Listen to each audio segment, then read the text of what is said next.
Good morning, everyone. Welcome to the class. Today's topic is the doctrine of indoor management. As we know that company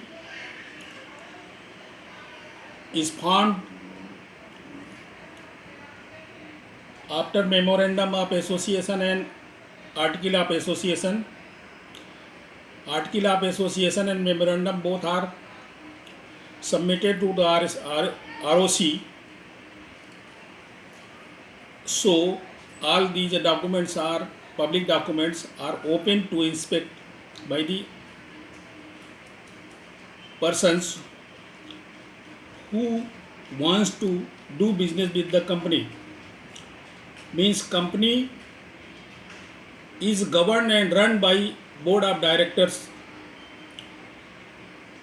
If any decision is taken by the board of directors, that is called as resolution passed by the company. Doctrine of indoor management is an exception to doctrine of constructive notice. It gives facilitation or power or protection to the outsiders dealing with the company. Doctrine of indoor management is a principle that protects innocent parties who are doing business with the company and are not in a position to know if some internal rule has not been complied with.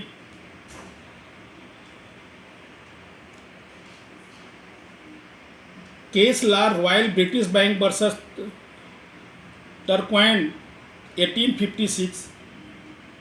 In this case, directors of the company issued a bond to the bank when on maturity. At the time of redemption of the bond, bank asked for refund and redeemed the bond. Company claimed that there was no resolution passed, but court has taken this view that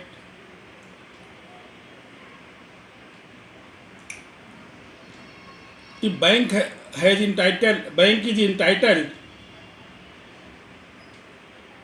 to get his money or redeem or company can redeem the bond. Company should redeem the bond. Thus, we know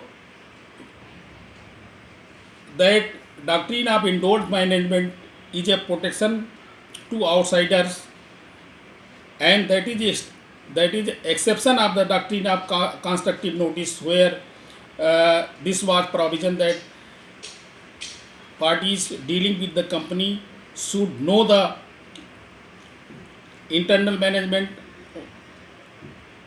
or should know the other resolution passed by the company.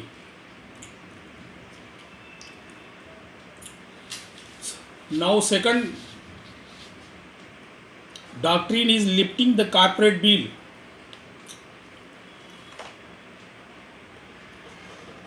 The Companies Act 2013 clarifies that a company is a separate entity.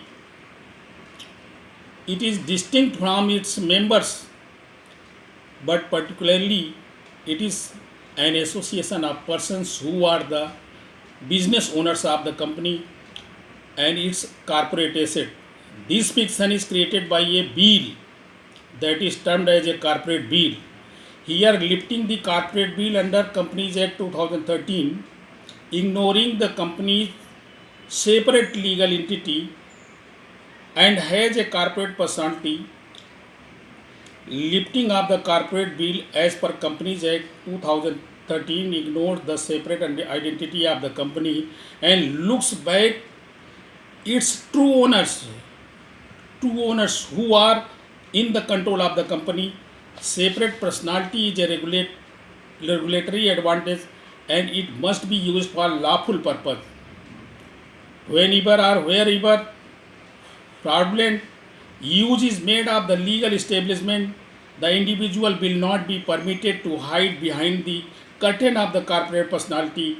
The concerned authority will break this company's shell and sue the individuals who have committed such an offense. This lifting of curtain is called the lifting of the corporate bill under the Companies Act 2013.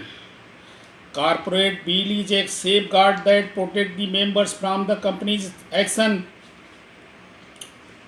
In layman term, if a company violates any law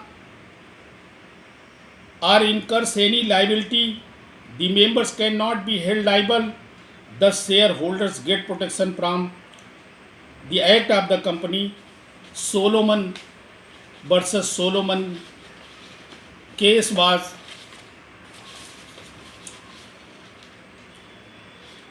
example of this doctrine of the company, and on this at this case the court has given this view, the lifting of the corporate bill. Solomon was secured creditor, sole shareholder of the company. There were other unsecured creditors as well. After a while, the company increased losses and decided to wind up. During the wind up process, the unsecured creditors claimed they should be paid before Solomon. Court has given credit to the creditors, secured creditors, and thus lifting of the corporate bill principle was established. Means corporate bill से company के वो पर्दे हटते हैं जो company एक corporate personality के रूप में सामने होती है।